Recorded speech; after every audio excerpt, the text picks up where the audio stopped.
Hello guys, welcome to my vlog. आज चाहिँ म राम्रै भएर चिटिक्क परेर इभेन्टमा गइरहेको छु। फिनल्यान्ड आएपछि चाहिँ यो मेरो फर्स्ट इभेन्ट थियो, सो म चाहिँ एकदम एक्साइटेड भएर हिँडिरहेको थिएँ बाटोमा। हेर्नु न म कति एक्साइटेड छु, देख्न सक्नुहुन्छ। यहाँबाट चाहिँ म हिँडेर गएर साथीहरू भेटेर त्यसपछि चाहिँ इभेन्टतिर जान्छु। अहिले चाहिँ म एक्लै हिँडिरहेको छु बाटोमा यता। अब हामी यहाँबाट चाहिँ घुम्न जाँदैछौँ साथीहरू भेटेर। रमाइलो भइरहेछ एक्लै हिँड्नलाई। अब म चाहिँ तपाईँहरूलाई मेरो कलेज देखाउँछु। यो चाहिँ मेरो कलेज हो। यो यहाँदेखि स्टार्ट भएको छ मेरो कलेज। अनि त्यसपछि मुनिसम्म छ मेरो कलेज। यताबाट जान्छौँ हामी भित्र। अहिले चाहिँ म बाहिर जानु लाग्यो। त्यहाँबाट म ट्रेन चढ्छु। अब यताको एरिया चाहिँ यस्तो छ।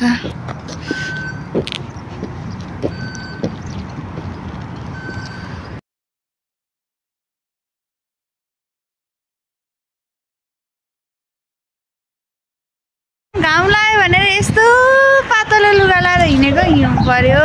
अब क्या करूँ मैं, कुछ नहीं समझ में आ रहा है। देखो जरा,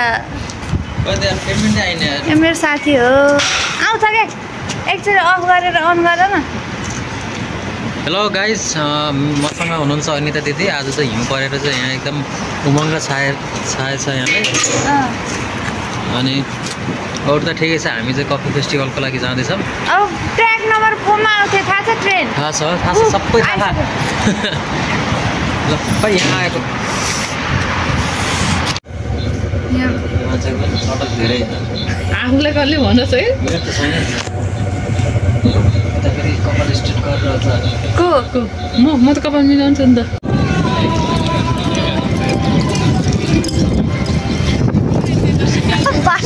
एकतिर जानु लाग्यो, एकतिर भिडियो बनिरहेको छ है। अब काटिसक्यो यार, जाम यार। ल जाम न, जाम।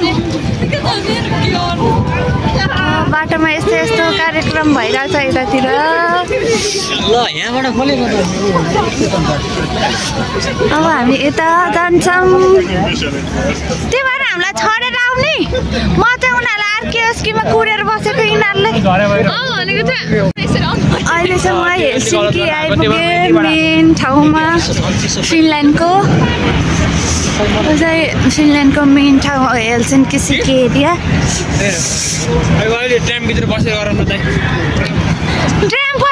हेर हामीलाई कुरेका।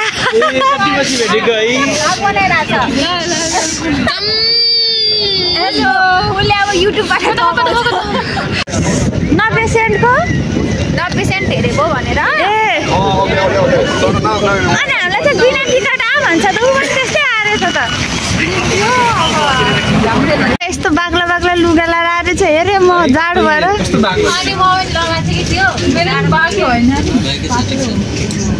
मेरो चाहिँ पातलो भयो होला। यिनीहरूलाई लोकेसन हेर्न दिएको कामै लागेन नि। घरिको यहीँ झर भन्ने छ, घरिको चढ भनेको छ, घरिको के भनेको छ। ओ यता जाने हो यता। अब ओके बाक्लो लुगा लाहरूले एउटा लुगा ल्याऊ न। अहिले चाहिँ म यस्तो दामी ठाउँमा आइपुगेँ। यो चाहिँ पुल यता पनि छ। हाम्रो ग्रुपहरू अब जाँदैछौँ। फिनल्यान्डमा आएपछि चाहिँ यो चाहिँ मेरो सेकेन्ड भ्लग हो। घरबाट घाम लागिरहेको थियो, त्यही भएर पातलो लुगा लगाएर आएको। यहाँ चाहिँ चिसो भएर म त एकदम चिसो लागिरहेको छ। त्यही पनि अब भित्र छिरेपछि त्यस्तो जाडो हुन्न। अब हाम्रो डेस्टिनेसन पुग्न लाग्यौँ। आज चाहिँ हामी कफी फेस्टिभलमा जाँदैछौँ। हाम्रो कलेजको टिचरहरूले अर्गनाइज गर्नुभएको फेस्टिभल। अनि यो चाहिँ हाम्रो कम्पलसरी भएको भएर चाहिँ हामी सबैजना फ्रेन्डहरू जाँदैछौँ सँगसँगै। अब चाहिँ हामी आइपुग्न लाग्यौँ यता। अब त्यहाँभित्र हामी के गर्छौँ तपाईँहरूलाई सबै देखाउँछु म। जाडो भएर म धेरै बोल्न पनि सकिरहेको छैन। चिसो छ चिसो Now we are here. हामी आइपुग्यौँ कति रमाइलो भइरहेको छ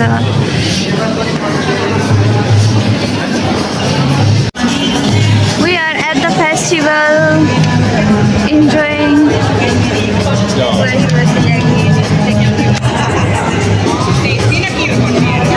राधिका कस्तो लागिरहेको छ जिया कस्तो लागिरहेको हाय हेर्नु के कस्तो लाग्यो We are getting knowledge about coffee and feeling this familiar. Form भरेर बुझाइदे अब साथीहरूले भर्दैछन्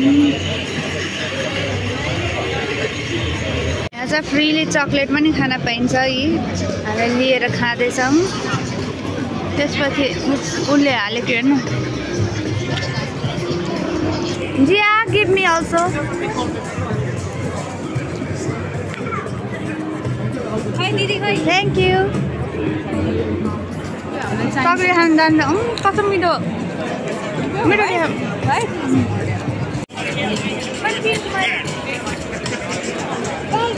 चकलेट कति ल्याएर देखाउँछ ए मैले कति हाल्दै थिएँ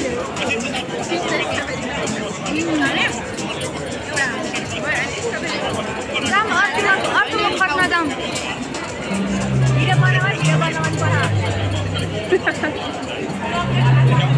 ग्रीन टी यो चाहिँ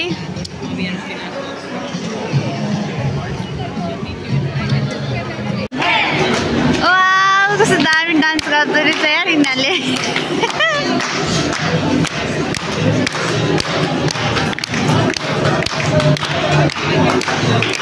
लाइटै भएन क्या अलिकति चिसोले समाउला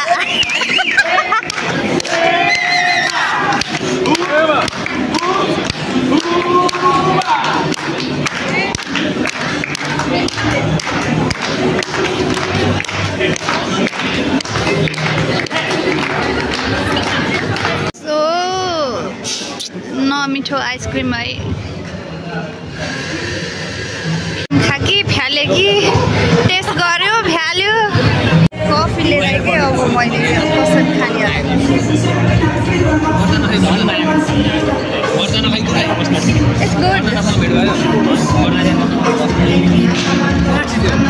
मिठो छैन क्या ठिकै छ है मैले तिनीहरूलाई मिठो छ भनेर पठाइदिएको छु कि अब के गर्छ नि यिनीहरूको reaction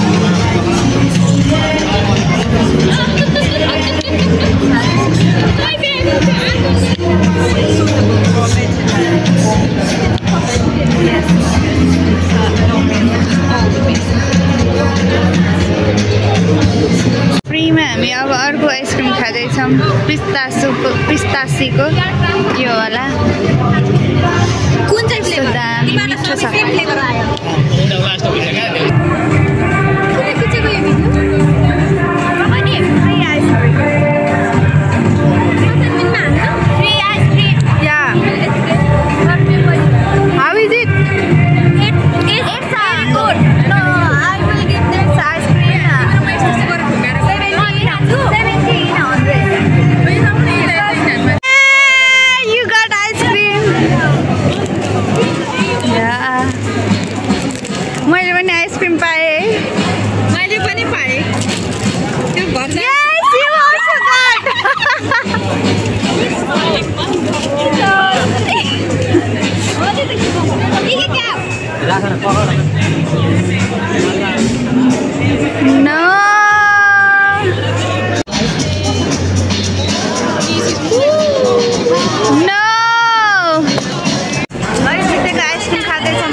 Okay, can go. Big one, you will get big one. I त्यही उवाला रातो त्यही हो कि बर्निललाई मैले चुस कफी फेस्टिभल चाहिँ कफीमा बेस छ अनि यता चाहिँ डिफ्रेन्ट भेराइटिज अफ कफिज पाउँदो रहेछ धेरै कन्ट्री अनुसारले फरक फरक कफी होइन अनि कफी चक्लेट्सहरू स्ट्रबेरी फ्लेभरका चक्लेट्सहरू सबै पाउने रहेछ हरेक इज एन्ड एभ्री स्टोरमा चाहिँ डिफ्रेन्ट भेराइटी हामीले चाहिँ धेरै कफी खायौँ आइसक्रिम खायौँ चक्लेट्स खायौँ सबै खाएर अब हामी चाहिँ खाँदा दिक्क लाग्यो अब चाहिँ हामी यहाँबाट घर रिटर्न हुँदैछौँ आज त साह्रै रमाइलो भयो खानेकुरा पाइयो गेम खेल्न पाइयो टिमल्यान्ड आएर पहिलोचोटि गेममा जितियो घरिको आइसक्रिम पर्छ घरिको कोल्ड कफी पर्छ रमाइलो भयो खोइ हाम्रो ज्ञानहरू खोइ मान्छेलेसको where are they she is our friend from Sri Lanka right? Yes. You know, I have heard that Sri Lanka is the place where Ravan lives. Yeah. Really? Yeah. I didn't know. I didn't know. Sri Lanka. Yeah. They say. When my friend is looking Ravan, at that time he asked me, do you know where is Lanka of Ravan located? And I said, I don't know. Then he said that it's in Sri Lanka, it's now. And I said to him that my friend is from Sri Lanka, I will go and ask to her. Yeah. Actually, I don't know. Yeah, I really don't know that. Have you visited there? No, but I think you have studied about those places. I have heard from different videos. Oh, so good. I really don't know about that. के भने तिमीले अब अर्कोचोटि के हुन्छ फेरि यस्तो 3-4 चोटि आइसकेपछि अलिकति दिमागमा क्याच हुन्छ अहिले भर्खर चाहिँ हामी आउँदाखेरि स्नो भइरहेको थियो अहिले फेरि घाम लागिरहेको छ ओ माई गड यहाँको वेदर चाहिँ एकदमै धेरै थाहा नै नहुने टाइपको छ के हामी चाहिँ ग्रुप फोटो लिएर अब त्यसपछि हामी जाँदैछौँ अर्को फेरि हिचम त म भएन त्यो लामोकै यो एलिभेटर त लास्टै लामो छ अब चाहिँ हामी मेट्रो चढ्न जानु लाग्यो जुन चाहिँ सिटीको मुन्नी हुन्छ यो चाहिँ सिटी एरियाभन्दा मुन्नी अन्डरग्राउन्डवालामा हुन्छ जब चाहिँ अँध्यारो मात्रै हुन्छ अँध्यारो हुन्छ है अब चाहिँ हामी घर जाँदैछौँ सबैजनालाई बाई बाई